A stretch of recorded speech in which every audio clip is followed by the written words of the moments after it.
You must have felt the vibrations of this place. They are tremendous. And that we should come here after so many years is really very much surprising.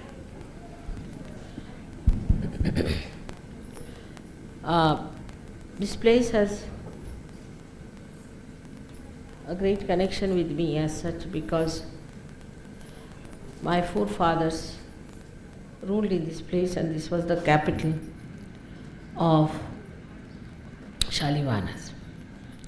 It's called as Pratishthan, but then they made it easier as Paithan. They were the rulers here for thousands of years. And they are the ones who started this Shalivahan dynasty. Actually, they called themselves the Satvahan, means 7 Vahanas.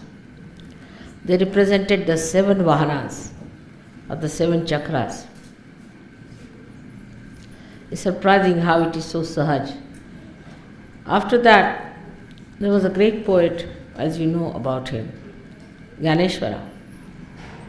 Came here, he was born very close to this place, who was here for quite some time. And there was one fellow who was a very supraconscious person who challenged him. His name was Changdev. So he said that, what do you have with you to show that you have got God with you? And there was a male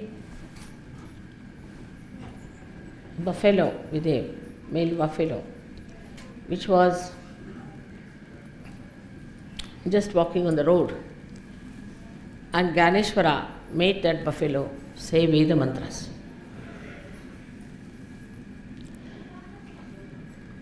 And this Changdev tried to show some tricks. Ganeshwara with his brothers and sister was sitting on a broken wall, and he made the wall move with all of them in the air. And then he realized, Changdev, that this is some sort of an incarnation on this earth. Apart from that, there's another great poet called Eknath, who has written lots of folk songs, like Namadeva, describing Sahaja. So this place had some sort of attractive focus of vibrations for all these great saints to come and settle down. They have excavated lots of old things about this place, and the sari that is given to the goddess here is made in this place. It's called as Paithan. It started at the time of Shalivahana, and that art is still there. That's the only sari in which they use real gold as the thread, real gold, just for the goddess. So this place is still very vibrating, is out of the way for the people to come down, thank God. So it still maintains its own vibrations and its goodness and its purity. And you are all very lucky people in this group to have come to this place and to have visited this. As you will go round, you will see there's a beautiful garden next to it. The river Godavari is called as the Ganga, the Ganges of the south.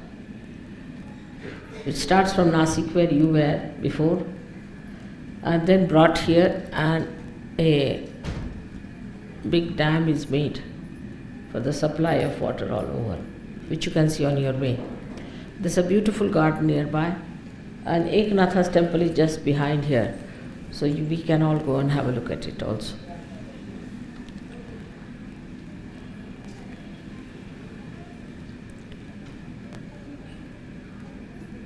I'm happy you went and saw Ajanta caves. Should show you how people were dedicated to build all that in 10 centuries. They had not seen Buddha at all. Buddha never came to the south of India. Just believing in Buddha, what work they did, what sacrifices, how they built it. They had to go through very difficult times because there was no water, there was no communication, nothing. And they used the stones you must have seen there of different colors and different hues, which are created by Mother Earth. And when you break them inside those egg-like stones, you get beautiful semi-precious stones. They dissolved them into some sort of an indigenous solvent and used it for painting. And that's how the paintings are today surviving. You can't see without lights, so how they must have painted it at that time. What sort of eyes they must be having. Their dedication gave them this power that they could build it. They carried on for 10 centuries this work. If Sahaja Yoga can be carried for 10 centuries, this world would be a different place. So one has to learn that we have to dedicate. We must fully dedicate ourselves. We are not here to gain everything out of Sahaja Yoga. Like in the beginning, people have problems about their families. So they think that God should solve the problem because they have come to Sahaja Yoga to oblige Sahaja Yoga now, so God must solve their problems. Now there are problems of their jobs, God must solve the problem. If there are problems with their relations, God must solve the problems. That's the sort of a job given to God because they have very graciously joined Sahaja Yoga. Then after that, God must give them money. He must provide them for everything. And He must look after them. For no commitment at all. There's no commitment. Nobody has any commitment in Sahaja Yoga. But God is committed and God has to work it out. Then some people foolishly start using Sahaja Yoga for other purposes like earning money or earning power, or name or fame or domination or anything. These are the steps which are going down, not upwards. And then once you go down, you don't realize whether you are going upward or downward. So in dedication, one has to see, what have I dedicated for Sahaja? All the time I have problems, all the time I say I can't do this because of that, I can't do that because of this, that's the problem, this I would like to do, this I would like to do. All the time there's an I and I.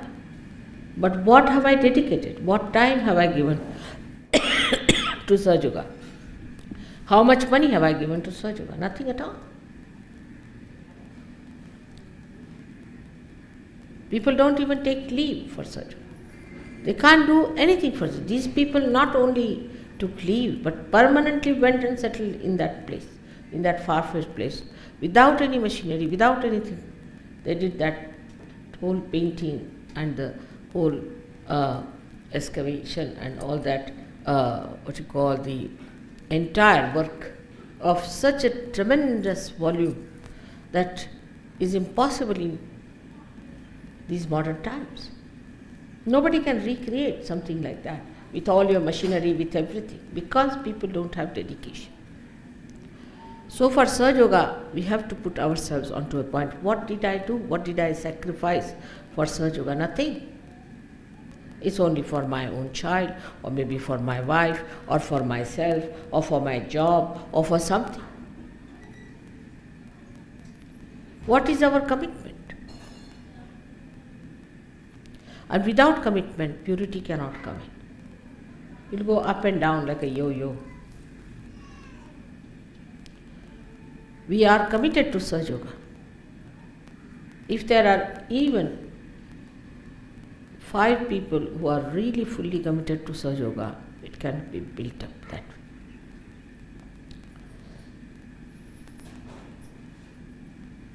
But the problem is, everybody shares with each other this kind of non-committal behavior. And that's something not good. Committed means, even if we have to give our life, we should do it. Even if we have to give up everything, we should do it. But all other considerations are to be taken there. Everything should work out. So all should be joy all the time. You must get your jobs, you must get your wives, you must get your everything, children properly done, everything to be done by Sahaja. And when this commitment will start, I am sure Sahaja will spread like anything. Even falsehood, when people are committed, like you see in all other religions, every religion, they did that. And how much it has spread. Of course, Sahaja is blessings, is blissful. It blesses you all the time. It gives you a very long rope to hang you also sometimes. One must know. That's a blessing of that kind also. So one has to be very, very alert that God has chosen us for such a special work. And we have to be fully committed to Sahaja. All those who are wise will take to this and understand that the life is only worth this. Otherwise it's useless. It's good for nothing. It has no meaning. And this has to come first from the leaders and then from others. Complete commitment to Sahaja. It doesn't mean that you have to give up anything. For my sake, you don't have to do anything. But for your own sake, for your own betterment, you have to do it. I hope next time when you come to India, you will be coming better prepared for commitments. It's not only money, it's not only you are talking about, you are saying about it, writing about it, but it is through your own being it should happen. You all should become the source of energy that I want to emit all over the world. That light which is going to enlighten. No amount of artificiality is going to work it out, but complete genuineness within you. Look at these saints. They had nobody, didn't have mother to help them. This Ganeshwara's life, if you read, you'll be shocked. He didn't have even shoes to walk.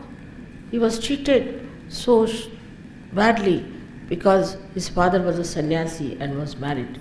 So they said that these are the children of a sannyasi. They had no food to eat. They had to walk for miles together, bare feet. They had no blessings of the mother on them. Despite that, they kept to Sahaja. They kept to their blessings of being one with God. Because they achieved that state. Now all this is for your good, for your benevolence, that you get all the blessings. But that doesn't mean that you should stagnate, that you should not progress. One has to progress higher and higher. One has to decide the commitment. I am committed to Sahaja.